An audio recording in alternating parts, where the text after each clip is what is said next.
현대 사회에 있어서 기독교는 사회의 공적 영역에서 중요성을 상실하고 있으며 특히 서구 사회에서는 과거와 달리 개인적인 혹은 사적인 영역으로 그 영향력이 급속도로 좀 축소하고 있습니다.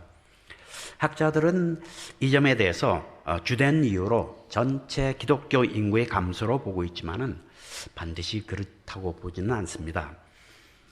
케네스 라토렛이라는 그 학자는 아주 기독교 확장사라는 방대한 저서를 썼습니다. 7권에 달하는 아주 방대한 저서인데요. 그 기독교 확장사를 쓰면서 그는 7권에 가서 그런 말을 합니다. 내가 이 기독교 확장사를 쓸 때 한 3가지 관점으로 썼다고 이렇게 얘기를 하고 있습니다. 첫째는 지리적인 확장입니다. 그것은 이제 선교가 어떻게 진행이 됐고 전도가 어떻게 되고 교회가 어떻게 생기고 그런 내용입니다. 그거는 또 여러 기록에 되어 있으니까 그렇게 어렵지는 않죠. 두 번째로는 해당 지역에 있는 그 어떤 교단이라든지 지역에서의 기독교의 활성화에 대해서 관점에서 썼다고 합니다. 그것은 기독교의 특성이라든지 교단의 특성, 신학의 특성, 또 예배의 특성 여러 가지 그런 관점에서 이제 쓰게 되죠. 우리가 교회사를 보게 되면은 주로 그렇게 다루고 있습니다. 세 번째로는 그는 교회가 사회에 끼친 영향에 대해서 그런 관점에 대해서 썼다고 얘기를 하고 있습니다. 하지만 라토렛의 연구를 비롯해서 대부분의 기독교사 연구를 보게 되면은 처음 2가지 관점에 초점을 맞추고 있으며 이 3가지 관점인 기독교가 사회에 끼친 영향에 대해서는 거의 다루지 않고 있는 것을 봅니다. 여러분들이 교회사 책을 한번 보게 되면은 대부분이 그렇죠. 교회가 어떻게 형성이 되었고 교단 내부에 또 그런 어떤 지도자들의 어떤 행동들 그런 여러 가지를 다루게 됩니다. 그런데 실제로 교회사를 보게 되면은 교회의 규모와 사회적 위치에 관계없이 교회가 사회에 지대한 영향을 끼친 것은 우리가 많이 알 수 있습니다. 우리 초기 기독교의 전파에 의해서 사회가 변화된 그런 여러 가지 양상들을 우리가 잘 알고 있습니다. 그래서 이 점은 오히려 라토렛이 말한 첫 2가지 관점에 못지않게 중요하다고 볼 수 있겠습니다. 교회가 사회에 영향을 끼치는 것을 교회의 공적 역할이라고 볼 수 있으며 우리가 공적 교회라는 표현은 기독교 계시와 원칙에 근거해서 공적 담론에 기여하는 교회라고 볼 수 있겠습니다. 오늘 특별히 본문 말씀은 이 미가 선지자의 예언서 중에서 가장 핵심적인 구절이라고 볼 수 있겠습니다. 미가서는 전체 내용 중에서 하나님의 심판과 회개를 많이 다루고 있습니다. 특별히 그 잘못에 대해서 많이 다루고 있는데 그 죄에 대해서는 어떤 개인적인 죄보다는 공동체적인 또 사회적인 또 단체적인 또 관계적인 죄에 대해서 많이 지적하고 있습니다. 예를 들면 타인의 땅을 갈취하거나 또 불의를 행하는 일들 이런 일과 같이 의도적인 죄뿐만이 아니고 또 약자들과 가난한 이들이 어려움이 있을 때 그 어려움을 듣지 않고 귀를 막는 것에 대해서 또 불의에 대해서 방관하는 그런 잘못도 지적하고 있습니다. 또한 이제 미가서는 하나님은 공의로운 하나님 또 언약의 하나님인 것을 강조하면서 이스라엘 백성에게 정의롭게 살도록 이제 요구를 하고 있습니다. 특별히 6장 말씀은 마치 법정에서 재판하는 상황처럼 되어 있습니다. 아마 여러분들이 오늘 우리가 6장 전체를 읽지 않았는데 한번 댁에 가셔서 이렇게 공부를 하시면서 다시 한번 6장 전체를 한번 읽어보시기 바랍니다. 우리에게 상당히 도움이 되는 말씀이죠. 어느 주석가는 이 장을 예언에 대한 재판이라고 말하면서 특히 8절 말씀은 구약에서 가장 중요한 구절 중에 하나라고 이렇게 주장을 합니다. 선지자가 이스라엘 사람을 불러서 하나님을 변론한 형태로 이렇게 구성이 되어 있습니다. 이 구절들에서 사실 우리는 하나님의 마음을 좀 읽을 수가 있습니다. 하나님께서 참 답답하시고 또 분노하시고 또 한편 이스라엘 사람들을 깊이 사랑하는 그런 열정들을 우리가 이 구절들에서 볼 수 있습니다. 특별히 5절 말씀을 보게 되면은 이스라엘 백성에게 베푸신 여러 가지 상황을 설명하면서 특히 하나님 자신이 정의롭게 행했다 하는 말씀을 강조하게 됩니다. 그러면서 오늘 본문 말씀인 6절, 7절, 8절에서는 하나님께서 우리에게 원하는 것은 다른 어떤 희생이나 제사보다도 무엇보다도 첫째는 정의를 행하는 것이고 둘째는 인내함, 긍휼을 사랑하는 것이며 셋째는 겸손하게 하나님과 함께 동행하는 것이라고 이렇게 얘기하십니다. 오늘 이 아침에는 이 구절을 통해서 교회 공동체가 공적 영역에서 담당해야 되는 부르심에 대해서 묵상하도록 하겠습니다. 첫째 말씀은 정의를 행하라 하는 말씀입니다. 실제로 정의라는 주제는 여러 선지자의 메시지 중에서 가장 중요한 부분을 차지합니다. 그런데 이 구약과 신약을 거쳐서 정의, 이 히브리어 말로 미스팟이라고 얘기하죠. 그리고 이 의, 체다카라고 말을 하는데 이 정의와 의 혹은 공의는 여러 가지로 이제 서로 공유를 하고 있어요. 서로 그 의미상이나 아니면 사용을 할 때 또 번역을 할 때 되게 많이 공유를 합니다.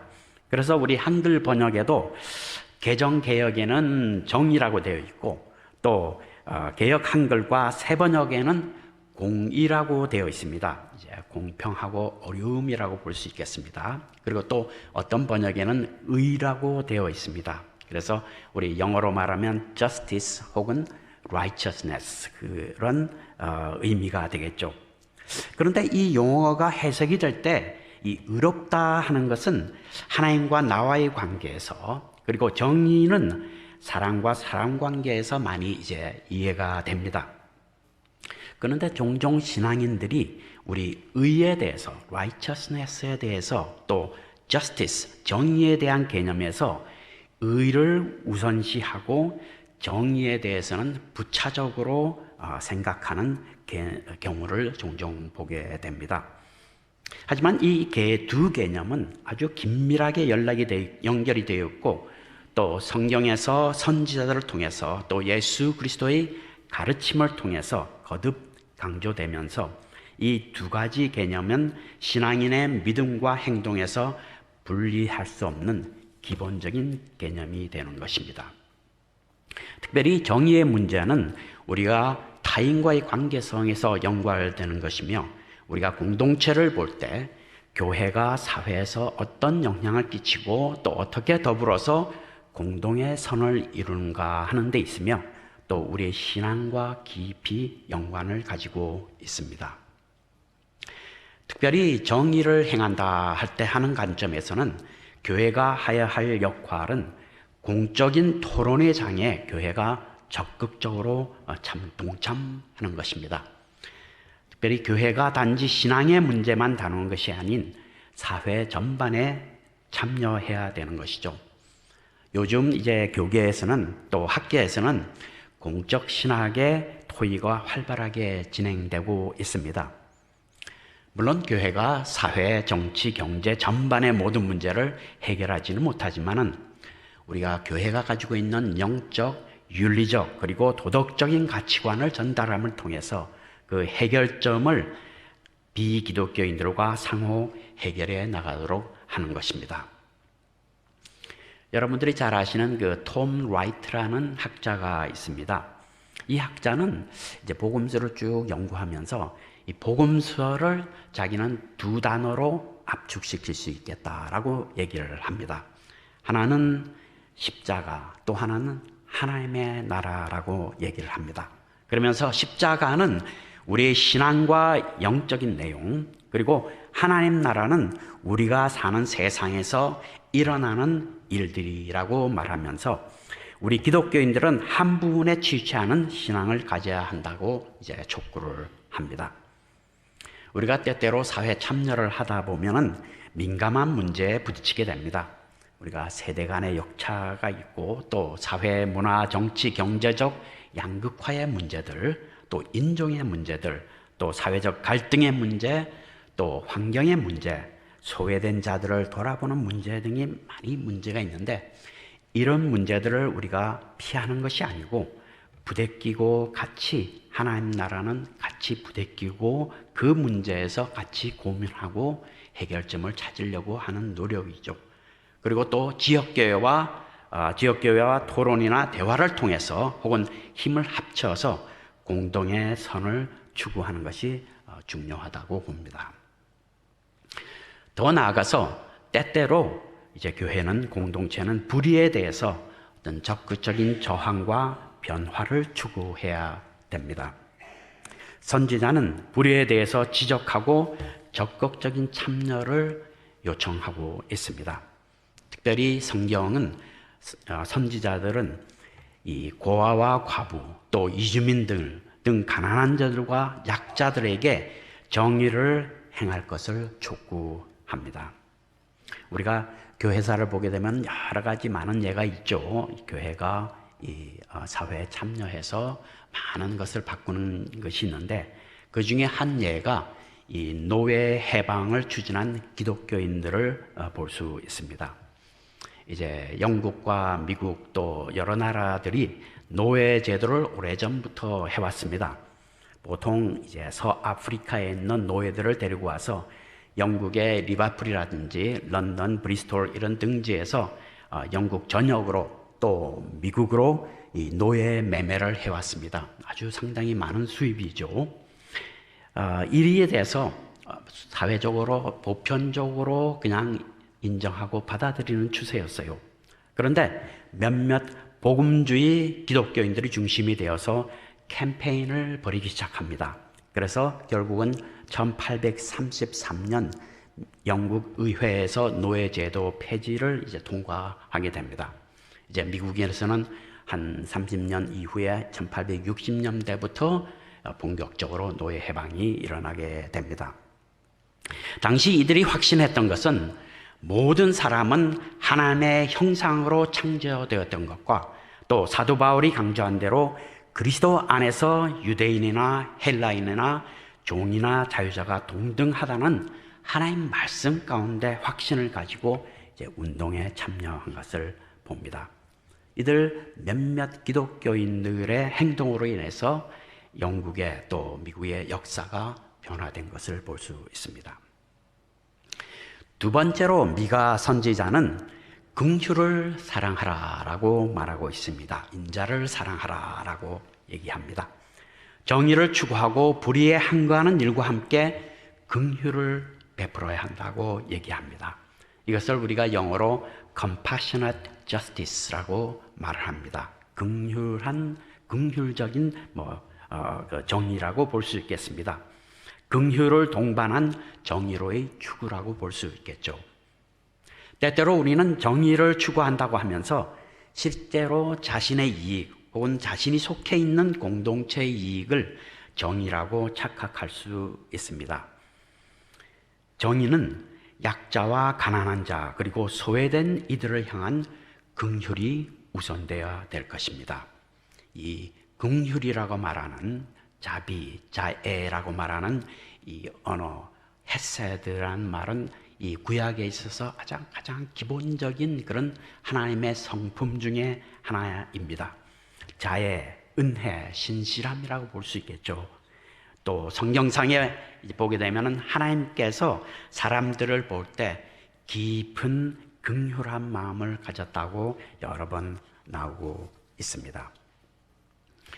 특히 공적 교회의 역할은 이 가난한 사람들, 소외된 사람들에게 단지 자선을 베푸는 것을 넘어서 어떤 지속 가능한 제도적인 장치를 같이 추구해야 되는 것이 필요하다고 봅니다. 교회가 자선에 기여하는 것은 아름답고 귀한 것이고 또 계속 지속돼야 될 것입니다. 하지만 또 어떤 근본적인 문제에 대해서 사회와 더불어 이렇게 지속해야 되는 것, 참여해야 되는 것 중요하다고 봅니다. 이제 여러분들이 잘 아시는 마틴 루터 킹 목사가 있죠. 여러 가지 귀한 이제 명언을 많이 남겼는데, 마틴 루터 킹 목사가 한번 연설하는 중에서 이 사마리아인의 비유를 들면서 설교를 했어요. 그러면서 그는 이 다친 이에 대한 사마리아인의 긍휼과 자비에 대해서 아주 존중하면서 귀하다고 말하면서, 그러나 그는 궁극적으로 여리고로 가는 길이 안전하게 되어서 강도를 만나는 일이 없는 날을 꿈꾸며 추구한다라고 하였습니다. 아주 중요한 얘기죠. 우리가 구제와 봉사를 계속 함과 동시에 또한 그러한 구제를 하지 않아도 될 수 있는 그런 장치를 마련하는 것. 그래서 그는 교회의 사회에 대한 관심이 긍휼과 자비를 베품에 머물지 않고 또 정의롭고 평화로운 사회를 추구해야 됨에 이제 얘기를 하고 있습니다. 특별히 우리가 긍휼을 생각할 때 이 공적 교회의 역할은 무엇보다도 치유하는 사역입니다. 이 영적인 치유, 또 마음의 치유, 또 사회적인 잘못에 대한 제도의 치유가 되겠습니다. 우리가 현대를 살면서 수많은 사람들이 상처를 받고 있습니다. 이에 대해서 교회가 개개인을 또 가정을 또 그리고 사회를 치유하는 역할을 담당해야 될 것입니다. 이스라엘에서 전통적으로 전해오는 용어 중에서 티쿤 울람이라는 개념이 있습니다. 한번 여러분들 이제 댁에 돌아가셔서 그 구글로 이렇게 한번 검색을 해보십시오. 티쿤 울람이라는 개념인데 아주 우리에게 굉장히 많은 도전을 주는 용어 개념입니다. 이 내용은 잘못된 것을 고친다라는 뜻이 있습니다. To repair, to restore 하는 개념이에요. 이 내용은 창세기에 나오는 하나님의 창조물이 인간의 타락과 부패로 인해서 잘못되어진 세상을 치유하는, 또 세상을 회복한다 하는 개념의 의미를 가지고 있습니다. 특별히 이 개념은 적극적으로 잘못된 관계를 회복시키고 또 부패되고 깨어진 세상을 바르게 하는 헌신과 언약을 말하고 있습니다. 그런데 이 개념에 있어서 또 중요한 것은 단지 이것이 이론적인 개념이 아니고 실제적인 행동을 요구한다고 했는데, 이것이 우리에게 많은 시사점이 있다고 봅니다. 우리가 보통 커미트먼트라고 그러죠. 그래서 우리가 어떤 아는 데서 그치는 것이 아니고 실천하는 것입니다.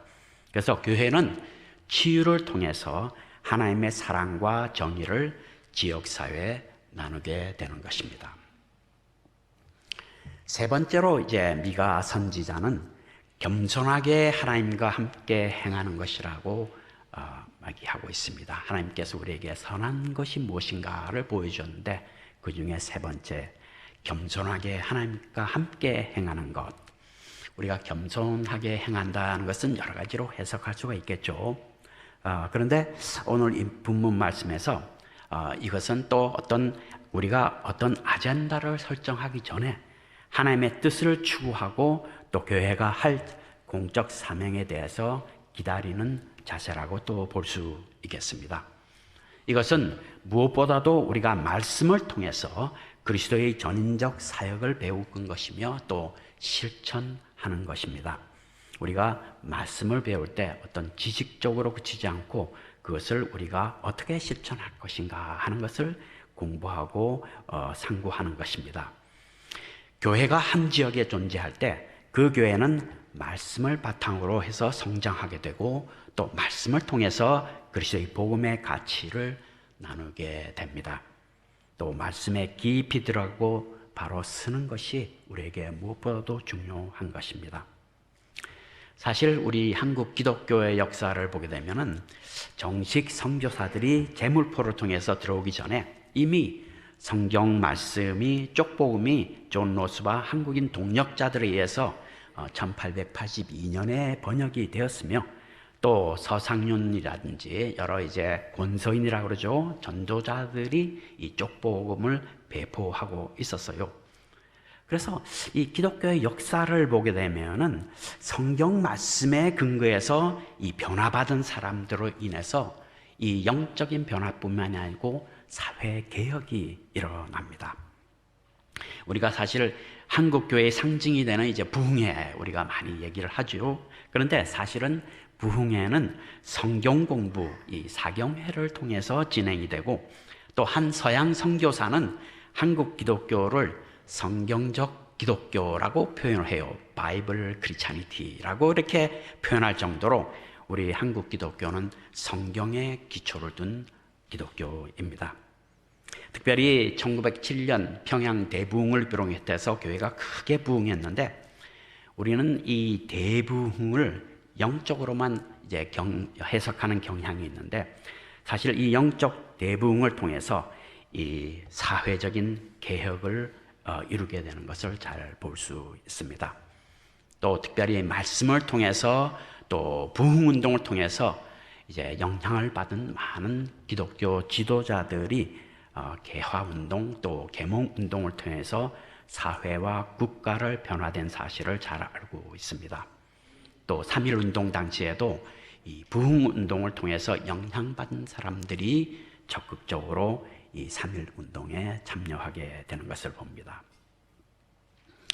더 나아가서 이제 이 하나님과 동행하고 산다는 것은 겸손하게 하나님과 동행한다는 것은 우리의 삶으로 하나님과 함께 행하는 공적 교회의 사명이라고 봅니다.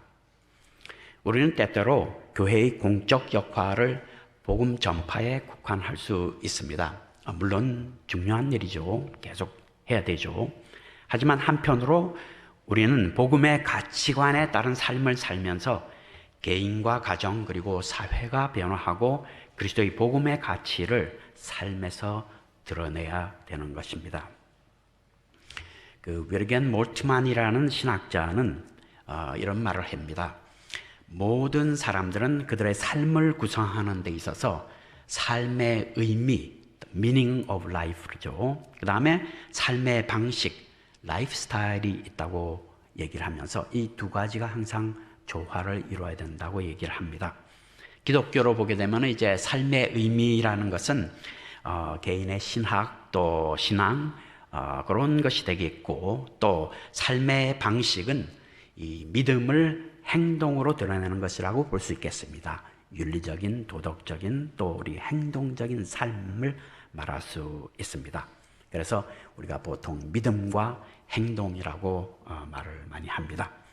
이 두 가지는 항상 이제 연관을 가져야 되는데 그는 또 더 나아가서 메시아직 삶의 방식에 대해서 얘기를 해요. 머사야닉 라이프 스타일이라고 말합니다. 아주 멋있는 말이죠.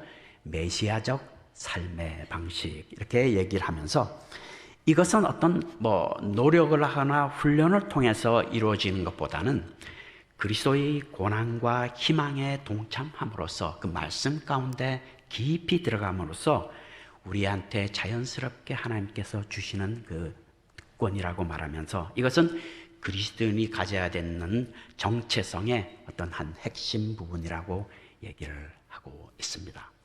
메시아적 삶의 방식을 우리가 좀 배우고 그 나름대로 따라간다는 것 아주 중요한 일이라고 봅니다. 얼마 전에 미주의 여러 학자들이 중심이 되어서 길 위에 길을 내다라는 책을 발간했습니다. 혹시 아마 보신 적이 없으면 한번 여러분들 기회가 되시는 대로 구입해서 읽어보시기 바랍니다. 이 책은 이 미주에서 활동했던 대표적인 한인 사람 중에서 16명을 선발해서 그들의 신앙과 업적을 다룬 책입니다. 저는 도산 안창호 선생을 맡아서 이제 집필을 하게 되었는데 글을 쓰면서 저 자신 많은 감동을 받게 되었습니다. 잘 아시는 대로 이제 도산 선생은 이곳에서 또 LA 지역에서 많이 활동을 하였고 또 리버사이드 시청 앞에 동상이 있습니다.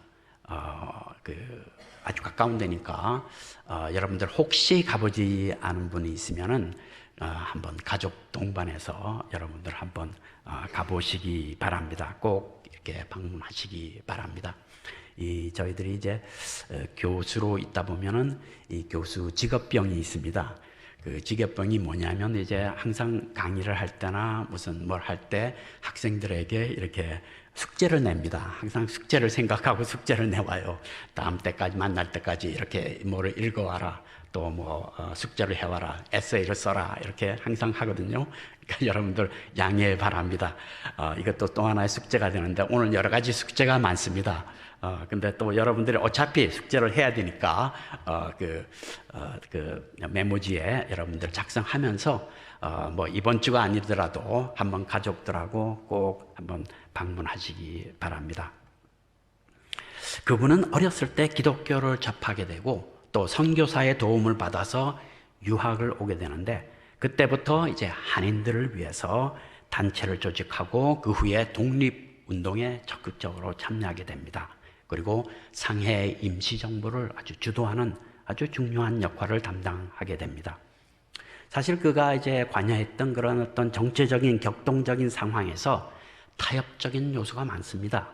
또 우리가 독립운동을 한 많은 분들을 보게 되면은 비판도 많고 잘한 일도 많고 그런데 이 도산 안창호를 이렇게 기술한 그 학자들을 보면 대부분이 도산 안창호에 대해서는 아주 존경하는 마음을 표합니다. 아주 긍정적으로 이렇게 기술을 하게 됩니다.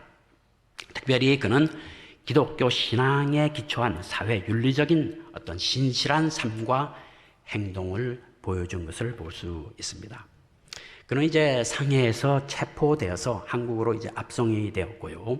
또 감옥에서 많은 고난을 받게 됩니다. 그가 이제 순국하기 전 한 2년 전에 평양 남사현 교회에서 설교한 내용은 오늘날 우리에게도 아주 지금도 크게 감동을 줍니다.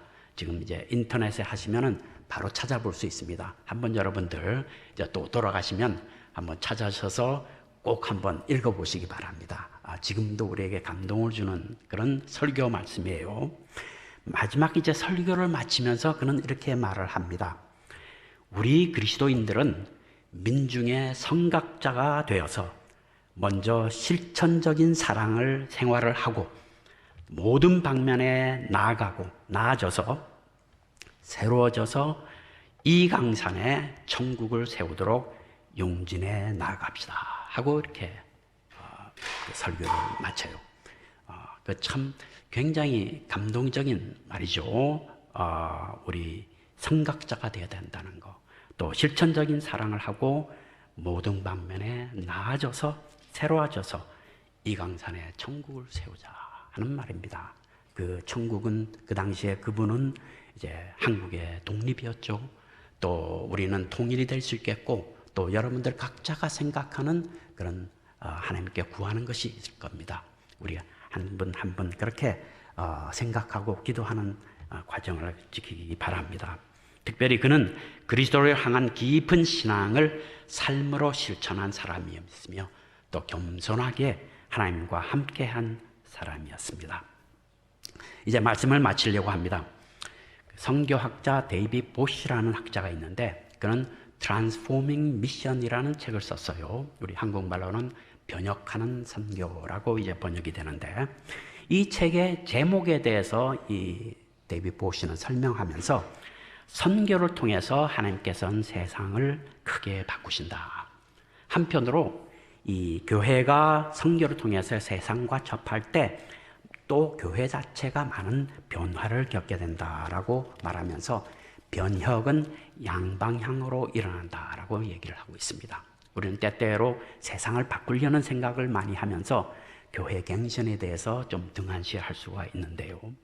특별히 교회 역사를 통해서 마찬가지로 우리는 교회를 통해서 하나님이 세상을 크게 바꾸시면서 한편으로 세상에서의 사역을 통해서 교회는 계속해서 개혁이 되고 갱신이 됩니다. 우리 개신교는 이런 개혁의 정신을 이어받아서 신앙을 지켜오고 있습니다. 교회가 세상과 분리되어야 하지만은 한편으로 사회에 깊이 들어가고 사회의 문제에 관여해야 됩니다. 세상과 분리해야 하지만은 방주가 되어서는 안 됩니다.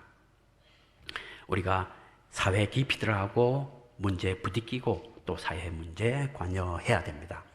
이것은 우리가 하나님 나라를 추구하면서 경험하는 크리에이티브 텐션이라고 볼 수 있어요. 창조적인 긴장이라고 볼 수 있겠습니다. 특별히 오늘 본문 말씀에서 미가 선지자는 우리에게 모두에게 도전을 하고 있습니다. 주께서 선한 것이 무엇인가를 우리에게 보여주셨다고 하셨습니다. 우리 사실 선한 목자교회는 이 지역사회에서 그동안 공적교회로서의 귀한 역사를 잘 담당하고 있습니다.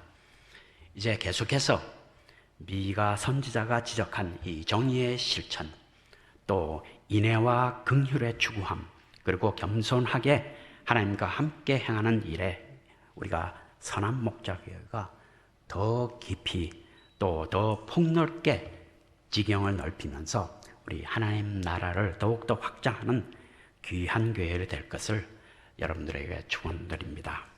아멘. 잠깐 기도하겠습니다. 하나님, 오늘 말씀을 통해서 미가 선지자를 통해서 우리에게 도전하심을 감사드립니다.